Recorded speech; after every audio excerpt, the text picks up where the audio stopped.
All right, you can call it the art of the deal, of the tariff deal. The European Union's pulling plans to put retaliatory tariffs on U.S. goods after President Trump's decision for a 90-day pause on tariffs for most nations. One country not getting a break, China. President Trump raising tariffs on Chinese goods to an astronomical 125%. Senior White House correspondent Peter Doocy joins us live. Good morning, Peter. Good morning. And a lot went into President Trump's decision to pause the tariffs. He watched Republican senators for an hour on Hannity on Tuesday night and then talked to them for about an hour afterwards, according to the Washington Post. He also gave more authority with public statements to the Treasury Secretary Scott Bessent, and he watched as our ally Japan started dumping Treasury bonds. Well, I thought that people were jumping a little bit out of line. They were getting yippy, you know? They were getting a little bit yippy, a little bit afraid. No other president would have done what I did. No other president. I know the presidents. They wouldn't have done it. And it had to be done.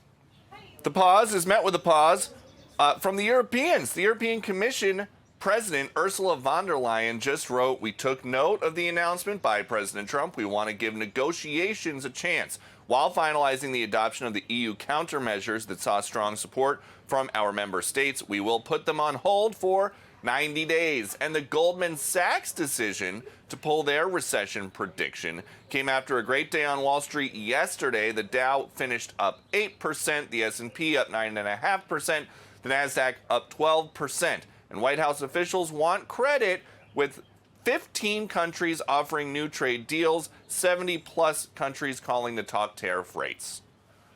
He made, I think, the absolutely right, decisive call to go with really the bigger move rather than announce one or two trade deals. But go with the bigger move so that everybody in the world understands that he means what he says, that he wants people to be fair to American workers.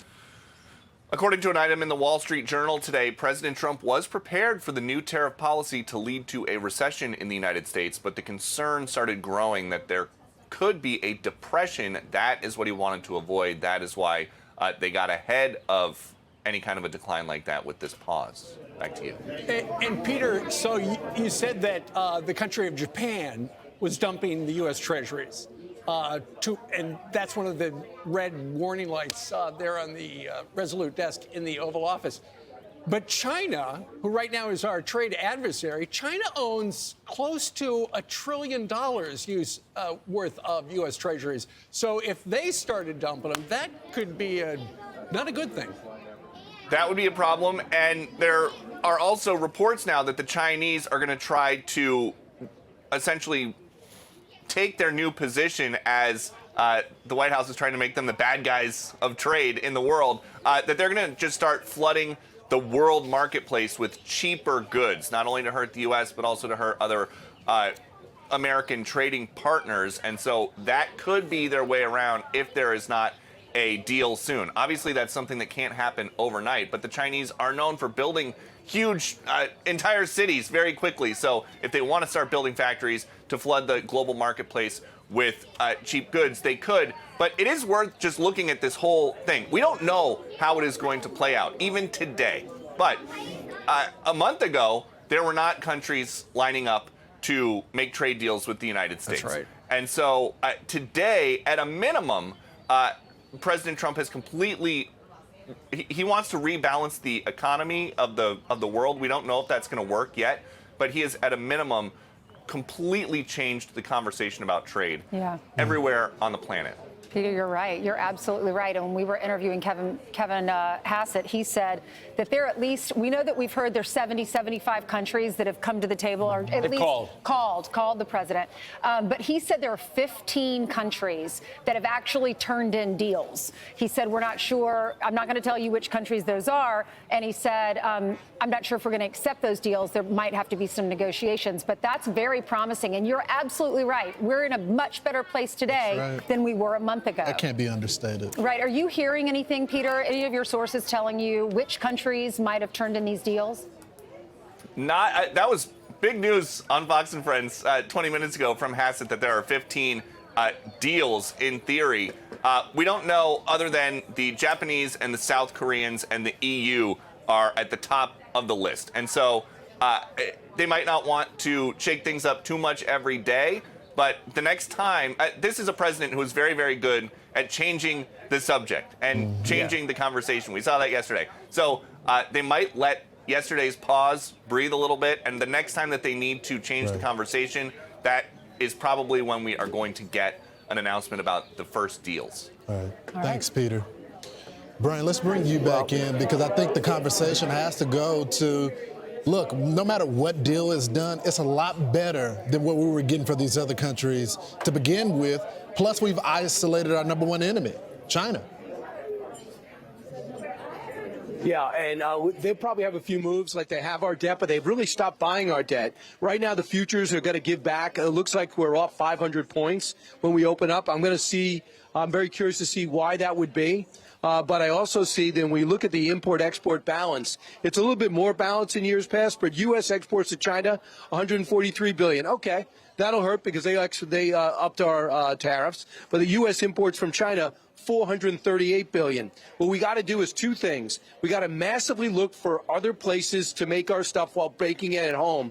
In the short term, we're not going to be able to start all of a sudden making shirts and going into textiles and getting all the parts for cars. So in the meantime, the Philippines could do a lot of textiles. Vietnam, drop that 26 or 46% on Vietnam.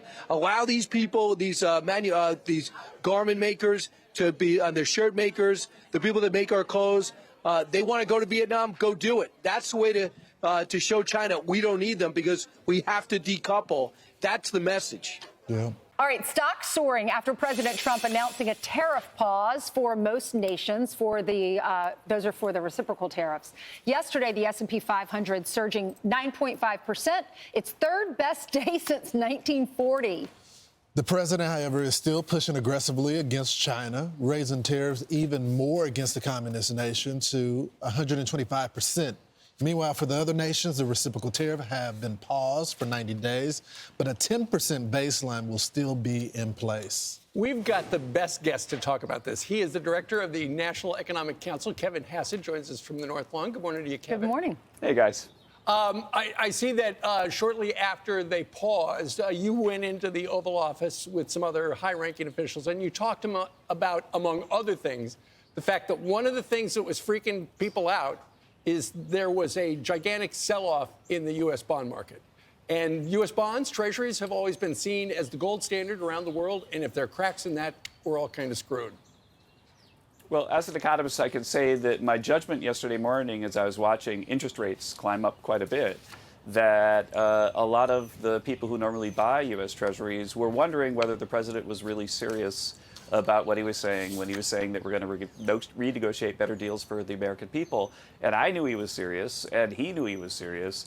And we had been working on plans for the negotiations for weeks, and even had a couple of deals lined up that maybe were close to being announced. And we're getting ready to talk about, well, what's the next stage? What's the next step for the negotiations? I even, yesterday morning, was on a call with the president, with the Swiss president, talking about a Swiss trade deal. And so the point is, everything was moving, but then when the bond market started to say, hey, we don't believe these guys, I think the president decided on his own, really, that, well, we're going to announce this anyway, we might as well do it today. There's a little bit of an extra push for the bond market. But this is the plan that he was pursuing all along. So did you know about that? Thank you, Lawrence. Did you know this was part of his plan? He was going to do this on Thursday? I knew that he had options that he wanted us to prepare in a very orderly fashion, unanimity between everybody from Peter Navarro to Howard Lutnick to Scott Bessent to me, and Vice President. He was also in on it. And the fact is that there were options for the president. That's always what he likes to see. And then he had the options and he was thinking about them.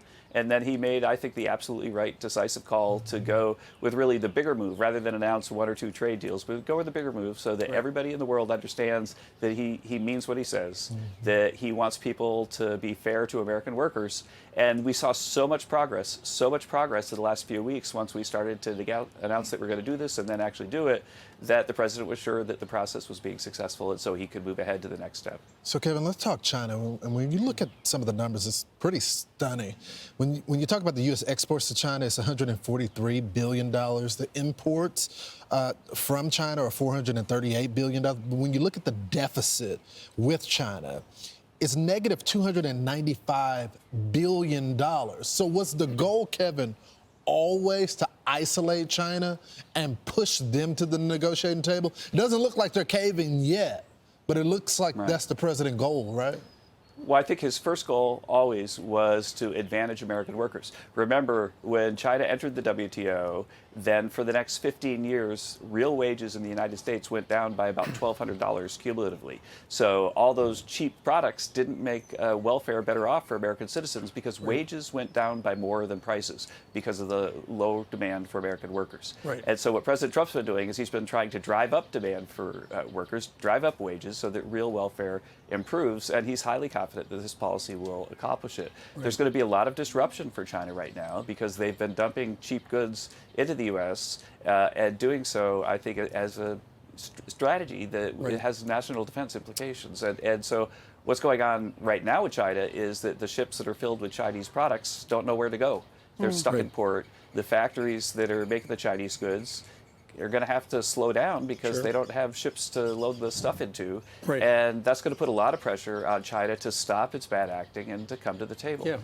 And Kevin, before the president paused the tariffs, the Wall Street Journal says, and they talked to a couple of people who were close to the president's thinking, the president knew, and he talked about how, we're all going to feel some pain. You're going to feel some pain. He knew there was pain. He knew the tariffs could trigger a recession. His worry was that it would cause a depression. Did you know that the president was concerned with a depression? I think that you have to think about what the scenarios were that we were playing out for the president. One scenario is that we come out with tariffs and non-tariff barriers that are at the level of our trading partners and they don't respond. And in that scenario, it's going to be pretty bad for the global economy. But the good news is that we're making America great again with Trump policies, but we're also rebuilding the global order because the other countries that are coming to the table are more or less going to be adopting Trump, anti-globalist policies as well. And it's going to be great for their workers, and it's going to be great for our workers as well. Kevin, what about the deals? We want to see deals. We want to see win after win after win. We want to see countries coming into the White House signing deals. When will that happen? Right. And which countries? Well, I'm not going to name the countries yet. In fact, we have a meeting today with all the top principals where we're going to present to the president a list of what we think his priorities might look like, and then I'm sure he's going to have his own ideas about where to move things. But I can tell you that we've already got offers on the table for more than 15 countries. 15 countries. Great. Now, that doesn't mean there's a deal, but it means that you've heard the much larger number for people who call and they want to talk. But there are specific offers on the table, I've been informed from USTR, of about 15 countries right now. And so this is moving fast. The thing that I joked about when we said the 90-day pause is that we're going to go around the world in 80 days and have 10 days of rest. That's our plan. Okay. Good plan. Thanks for joining the program this morning. Thank you. Thank you. I'm Steve Doocy. I'm Brian Kilmeade. And I'm Ainsley Earhart. And click here to subscribe to the Fox News YouTube page to catch our hottest interviews and most compelling analysis.